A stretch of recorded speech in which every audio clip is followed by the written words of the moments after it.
Hello friends, welcome to lesson up classes. आज हम from trade to territory chapter discuss करेंगे। इस chapter में हम कवर करेंगे कि कैसे ईस्ट इंडिया कंपनी ने ट्रेड से शुरू करके धीरे धीरे पूरे भारत में अपनी हुकूमत बनाई। इनिशियली वो एक ट्रेडिंग कंपनी के रूप में आए थे, लेकिन उन्होंने अपना पूरा राज्य स्टैब्लिश कर लिया। चलिए देखते हैं कि कैसे ये ट्रांजिशन हुआ। Let's explore the agenda of this chapter. इस चैप्टर में हम देखेंगे कि कैसे ईस्ट इंडिया कंपनी भारत में आए, बंगाल में कैसे उन्होंने अपना ट्रेड सेटअप किया और किस तरह से उनका ये ट्रेड बैटल में कन्वर्ट हुआ। हम इम्पॉर्टेंट इवेंट्स को कवर करेंगे, जैसे बैटल ऑफ प्लासी, टीपू सुल्तान का resistance, Anglo Maratha Wars, doctrine of lapse और ब्रिटिश एडमिनिस्ट्रेशन का सेटअप। इस चैप्टर में ब्रिटिश पावर का ग्रेजुअल एक्सपेंशन और इंडिया के रूलर्स का रिस्पॉन्स को समझेंगे। औरंगजेब मुगल एम्पायर का एक लास्ट पावरफुल रूलर था। उन्होंने इंडिया के वास्ट रीजन पर अपना कंट्रोल बनाया, लेकिन 1707 में उनके गुजरने के बाद मुगल एम्पायर का पावर गिरने लगा। मुगल सूबेदार्स और बड़े जमींदार ने अपनी स्वराज की दावा यानी कि एटॉनमी असर्ट करना शुरू कर दिया।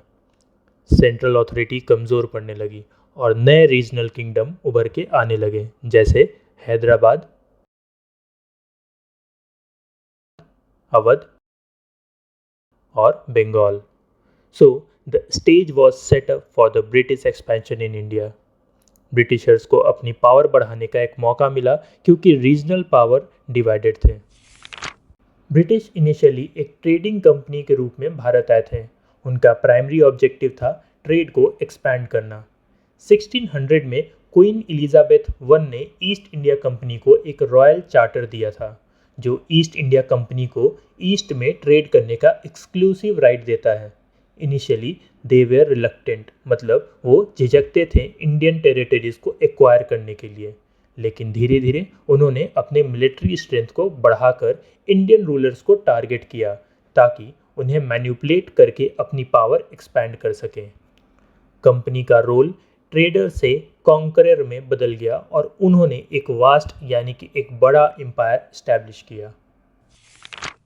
क्या आपको याद है कि लास्ट चैप्टर में हमने 1857 से रिलेटेड एक ब्रिटिश रिप्रेजेंटेशन का एक कॉन्टेक्स्ट देखा था, जिसमें सिपॉय को क्रिमिनल दिखाया गया था, जो एक गलत रिप्रेजेंटेशन था। हम सब जानते थे कि 1857 एक इंडियन रिवॉल्यूशन का बड़ा हिस्सा रहा है।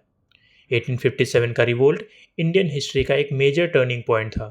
ब्रिटिश रूल के अगेंस्ट ये एक बड़ा अपराइजिंग था, जिसमें बहादुर शाह जफर, जो मुगल एम्पायर के लास्ट एम्पीरियर थे, उनको एक सिंबॉलिक लीडर बनाया गया। इस रिबेलियन में इंडियन सोल्जर, पीजेंट्स और रूलर काफ़ी बड़े स्केल पर ब्रिटिश अथॉरिटी के अगेंस्ट खड़े हुए। बहादुर शाह जफर को ब्रिटिश ने कैप्चर कर लिया।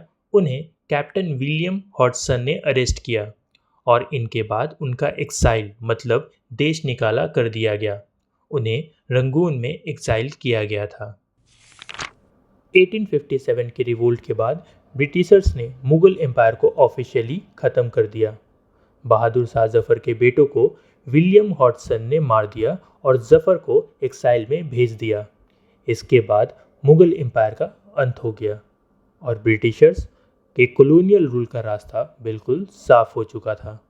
मुगल अथॉरिटी के ख़त्म होने के साथ ही ब्रिटिशर्स ने अपने डायरेक्ट कंट्रोल को कंसोलिडेट कर लिया और इंडिया ब्रिटिश एम्पायर का एक हिस्सा बन गया। जैसा कि हमने पढ़ा, 1600 में ईस्ट इंडिया कंपनी का भारत में आना हुआ, जब क्वीन एलिजाबेथ वन ने उनको रॉयल चार्टर दिया, जो ईस्ट इंडिया कंपनी को ईस्ट के टेरिटरीज में ट्रेड करने का एक्सक्लूसिव राइट देता था। कंपनी का मेन ऑब्जेक्टिव था सस्ते में इंडियन गुड्स को खरीदना और यूरोपियन मार्केट में उन्हें महंगे दाम में बेचना। ब्रिटिशर्स का प्राइमरी इंटरेस्ट स्पाइसेस, कॉटन और सिल्क में था। उन्होंने बंगाल, मद्रास और बॉम्बे में अपना ट्रेडिंग पोस्ट इस्टेब्लिश किया।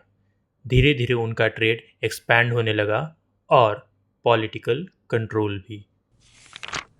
ब्रिटिश के अलावा और भी यूरोपियन पावर जैसे कि पुर्तगीज, डच और फ्रेंच ईस्टर्न ट्रेड में इंटरेस्टेड थे। सबके बीच काफ़ी कंपटीशन था, स्पेशली फॉर वैल्यूएबल गुड्स जैसे कि स्पाइस, सिल्क और कॉटन। इंडियन सब कॉन्टिनेंट के रिच रिसोर्सेज पे सभी कंट्री का इंटरेस्ट बढ़ गया और ट्रेडिंग कंपनीज के बीच कॉन्फ्लिक्ट भी होने लगा। ये राइवलरी सिर्फ कॉमर्शियल नहीं था, बल्कि ये मिलिट्री स्ट्रेंथ के थ्रू भी compete करते थे। जब यूरोपियन कंपनीज के बीच में कंपटीशन इंटेंस होने लगा, कंपटीशन बढ़ने लगा, तब इंडियन प्रोडक्ट्स के दाम भी बढ़ने लगे और ट्रेडर्स के प्रॉफिट कम होने लगे। ब्रिटिशर्स और उनके राइवल्स जैसे कि फ्रेंच के बीच में कॉन्फ्लिक्ट बढ़ते गया और उस वक्त बैटल और फ्रीक्वेंटली होने लगे। राइवल कंपनीज ने एक दूसरे के शिप को अटैक किया, ट्रेड रूट को ब्लॉक किया और अपने किले को सिक्योर करना शुरू किया। कंपनी ने ट्रेडिंग के साथ अपनी मिलिट्री प्रेजेंस भी बढ़ा ली, जिससे उनका कंट्रोल और ज़्यादा हो गया। ईस्ट इंडिया कंपनी ने अपने ट्रेड को सिक्योर करने के लिए फोर्ट्स बनाना शुरू कर दिया था और इंडियन रूलर्स के साथ अलायंस बनाए। अब ब्रिटिश के पॉइंट ऑफ व्यू से देखा जाए तो उनके पॉइंट ऑफ व्यू से ट्रेड और पॉलिटिक्स अब एक दूसरे से जुड़ने लगे थे, क्योंकि कंपनी का इंटरफेरेंस कहीं ना कहीं लोकल पॉलिटिक्स में बढ़ने लगा था। कंपनी ने अपने पॉलिटिकल इन्फ्लुएंस को भी बढ़ाया और लोकल रूलर के साथ उनके कॉन्फ्लिक्ट शुरू हो गए। ब्रिटिशर्स ने इंडियन रूलर्स को मैनिपुलेट करके अपने इंटरेस्ट को सिक्योर कर लिया। तो बच्चों, आज हमने इस चैप्टर के पहले हिस्से में देखा कि कैसे ईस्ट इंडिया कंपनी ने ट्रेड से अपना सफ़र शुरू किया और धीरे धीरे भारत के पॉलिटिक्स में अपना कंट्रोल बनाने लगी। पहले ये कंपटीशन सिर्फ ट्रेडिंग के लिए था, जिसमें ब्रिटिशर्स, पुर्तगीज, डच, फ्रेंच सभी शामिल थे, लेकिन धीरे धीरे ये कंपटीशन और कॉन्फ्लिक्ट मिलिट्री बैटल्स में बढ़ने लगा। ब्रिटिशर्स ने अपने मिलिट्री प्रेजेंस बढ़ाकर इंडियन रूलर्स के साथ अलायंस और राइवलरीज का फ़ायदा उठाया और अपने इंटरेस्ट को सिक्योर कर लिया। हमने ये भी समझा कि कैसे ट्रेड और पॉलिटिक्स एक दूसरे से जुड़ गए थे और ये राइवलरी सिर्फ कॉमर्शियल नहीं था, बल्कि इनके पीछे एक पॉलिटिकल और टेरिटोरियल एम्बिशन भी था। इस वीडियो के नेक्स्ट पार्ट में हम डिस्कस करेंगे कि कैसे ईस्ट इंडिया कंपनी का बंगाल पर कंट्रोल बढ़ने लगा और कैसे ये एक बड़े एम्पायर में बदल गया। आपको ये वीडियो पसंद आया है तो लाइक करें और चैनल को सब्सक्राइब करें। Thank you. See you in the next video.